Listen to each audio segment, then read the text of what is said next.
Olá, sejam muito bem-vindos à Aurora do Conhecimento. Hoje nós vamos conversar sobre pessoas que se ofendem facilmente. Fragilidade ou perigo? Eu sou Afrodite, sou psicanalista, terapeuta holística. Você já reparou que algumas pessoas se ofendem por qualquer coisa? É um comentário, é uma regra, uma crítica e pronto.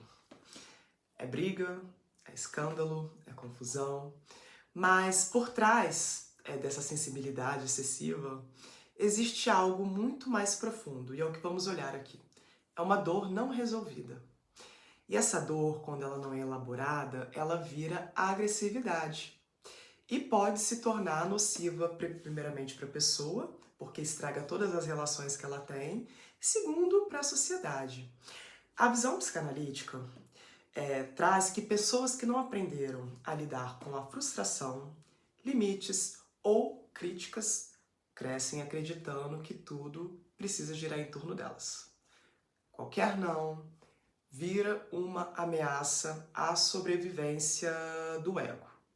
Essas pessoas, elas geralmente confundem a correção com a rejeição, instrução com humilhação. A ferida, ela não é de agora, é algo antigo. Muitas vezes vem da infância. Pais que não acolheram, famílias que eram extremamente críticas com essa pessoa, ou o contrário até. Um núcleo familiar que nunca colocou disciplina. Então, o que nós conseguimos ver a partir disso? Que quem está batendo, geralmente está machucado. Toda vez que alguém explode, ataca, grita, se ofende, por trás disso tem um grito interno. Eu não sei lidar com a minha dor. A agressividade nada mais é do que essa dor transbordando. O problema é que, em vez de curar a si, essas pessoas devolvem ao mundo o peso que carregam. E, gente, quando isso acontece, quando isso se torna coletivo, nós temos ambientes, comunidades e até sociedades adoecidas, tá? Exemplos de comportamentos no nosso cotidiano mesmo, que podemos nomear e tá trazendo para nosso estudo, um exemplo assim, externo, por exemplo, no trabalho. Pessoas que não aceitam feedback, criam um clima tóxico. Nas relações, vivem em disputa, fazem dramas por detalhes, transformam afeto em guerra. Em público, pessoas que desafiam as leis, que brigam com autoridades, que não aceitam a ordem, que fazem escândalo. Meu Deus do céu! Esse padrão vai do micro, que são relações pessoais, ao macro, que se torna uma violência social. Na visão energética, quem se ofende facilmente está vibrando na defesa, no medo, na raiva, e é uma energia muito densa, pesada, que cria um campo de conflito ao redor dessa pessoa. E conviver com isso gera um cansaço constante, se você tem contato com pessoas assim, uma ansiedade, uma sensação de você andar num campo minado, porque você não tem uma clareza mental. E a energia, gente, ela não mente, tá bom? Se a pessoa ela vive sempre na ofensa, é porque dentro dela há uma dor que não foi tratada. E essa dor busca companhia para se alimentar. Agora, existe um perigo muito grande por trás disso, que é o perigo de você normalizar esse tipo de comportamento. Psicologicamente, você começa a se calar, a ter medo de falar, você perde a sua autenticidade quando você não consegue se afastar desse tipo de pessoa. Energeticamente, você absorve toda a densidade, isso baixa a sua frequência, sem você perceber. Na sua vida social, normalizar a agressividade e vitimismo crônico cria uma cultura de violência onde, na verdade, ninguém é responsável por nada, nem pelas suas próprias ações. Quem bate está machucado, mas quem permite apanhar dessa energia sem se proteger se machuca também. O caminho da cura, ele existe, mas só quem escolhe olhar para dentro mesmo pode fazer essa travessia, tá bom? E é aqui que está a sua responsabilidade. A sua responsabilidade não é salvar quem não quer mudar. A sua responsabilidade é proteger a sua paz e manter a sua vibração limpa. E sabe, o mais curioso é que a nossa sociedade nos cobra para sermos adultos muito funcionais, mas não ensina como lidar com as nossas emoções. E se você for confiar naquilo que nós chamamos de escola hoje, você não vai estar pronto para isso. A lacuna da educação é gigantesca. Na escola nós aprendemos que matemática, geografia. Eu, por exemplo, já tive uma repetição de uma série por conta da fórmula de Bhaskara. Então você é reprovado por conta de fórmula de Bhaskara, de alguma dessas coisas que assim, funcionalmente não se aplicam na vida adulta, mas não existe um espaço na escola para você aprender a respirar a sua raiva, reconhecer a sua tristeza, ou transformar a sua humilhação em resiliência. Essa ausência cria gerações inteiras, galera, famílias, que não sabem lidar com emoções básicas, tá?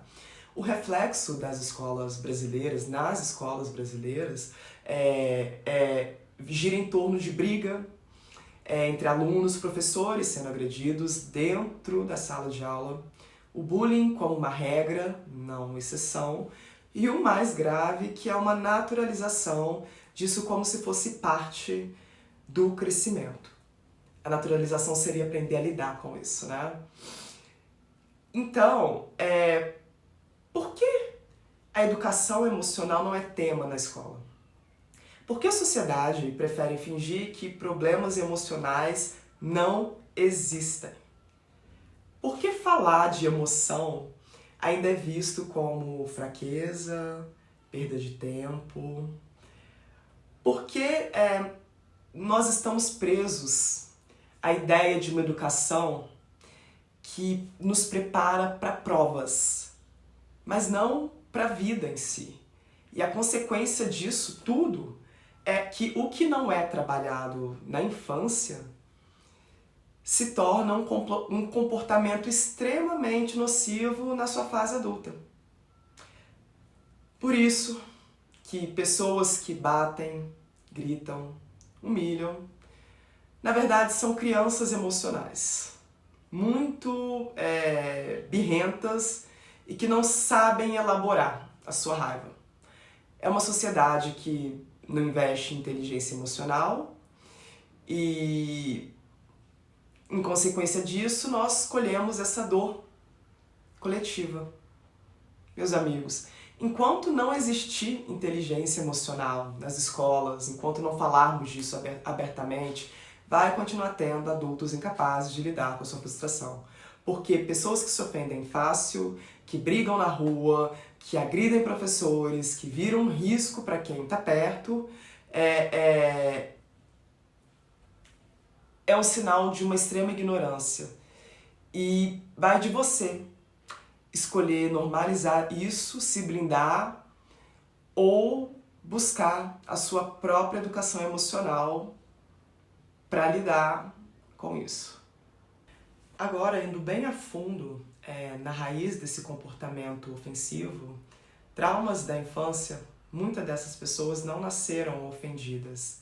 Elas foram moldadas. Um lar desestruturado, onde a falta de segurança e afeto vão ensinar essa pessoa a que o mundo é perigoso e que ninguém está lá para essa pessoa. Quando a criança é obrigada a ser adulta, cedo demais, cuidando de irmãos, cuidando dos pais ou sendo responsável da casa, né?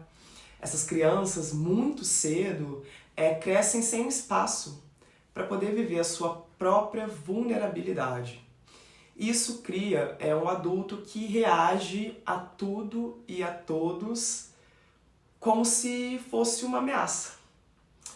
Muitas vezes a violência, a humilhação, pais muito violentos que gritam, batem, deixam marcas. A criança aprende que se eu não atacar, eu vou ser atacada. Ela cresce com o reflexo de humilhar e ser humilhada. Porque esse foi o código emocional que formou a psique dessa criança. E sem terapia, gente, sem autoconhecimento ou sem nenhum tipo de espiritualidade, esse ciclo se repete, tá bom? Então, de vítima, você passa a ser agressor e de agredido você passa a ser o ofensivo. No nível energético, na terapia holística, essa dor, nós vemos como um campo de repetição.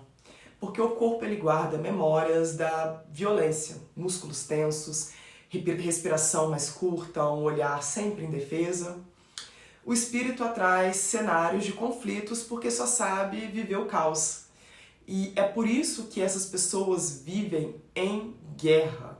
Primeiramente, a guerra interna e que essa guerra interna acaba sendo um reflexo para fora do relacionamento dessa pessoa com todo mundo. Mas então, o adulto ele vai repetir esse mesmo padrão. Por exemplo, se a pessoa que não cura isso, se ela se sente humilhada, ela vai querer humilhar. Se a pessoa se sente rejeitada, ela vai buscar rejeitar. Se ela se sente desvalorizada, ela vai reagir com raiva para tentar se impor. Só que só a coragem de olhar para a dor original é capaz de quebrar esse ciclo. E eu, como psicanalista, coloco aqui meu trabalho porque é sobre ajudar vocês a passar por determinadas situações. Se você conhece alguém que se ofende fácil, enfim, lembre-se que por trás dessa casca dura existe uma criança ferida que aprendeu a sobreviver na ofensa. Mas, atenção, não é sua missão curar essa criança nos outros. Isso é algo que a pessoa tem que chegar em si e trazer para alguma terapia para que seja trabalhado e olhado. Porque você não consegue fazer a pessoa, não é confrontando. Muitas vezes essas pessoas combativas, como eu disse, elas estão feridas. E para trazer esse olhar, geralmente é só quando a pessoa consegue chegar no seu próprio senso mesmo. Começa a estar cansada, porque isso tudo vira um reflexo das suas relações, né? Então ela começa a ficar cansada daquilo que ela está vivendo e vai começar a procurar algo novo. E o meu trabalho na psicanálise é exatamente esse. Na psicanálise clínica é ajudar pessoas a passarem por momentos de vulnerabilidade para estar conseguindo encontrar mais equilíbrio mediante alguns traumas emocionais e algumas programações mentais que continuam, mesmo que inconscientemente, guiando a sua vida. Então, meu trabalho aqui é esse. Se você tem interesse e tem vontade de poder marcar uma sessão, eu deixo sempre no final de todos os vídeos embaixo o meu e-mail para que você consiga entrar em contato com a minha equipe e assim nós redirecionamos e conseguimos fazer a sua sessão para estar entendendo melhor as coisas que estão te segurando e como a partir disso você pode melhorar e trazer o seu objetivo de uma forma mais limpa, mais centrada e mais segura, sem cair nessas armadilhas emocionais. Então, meu trabalho é esse, para estar dando esse apoio para as pessoas. Agradeço a atenção de todos vocês, espero poder ter ajudado. Até uma próxima.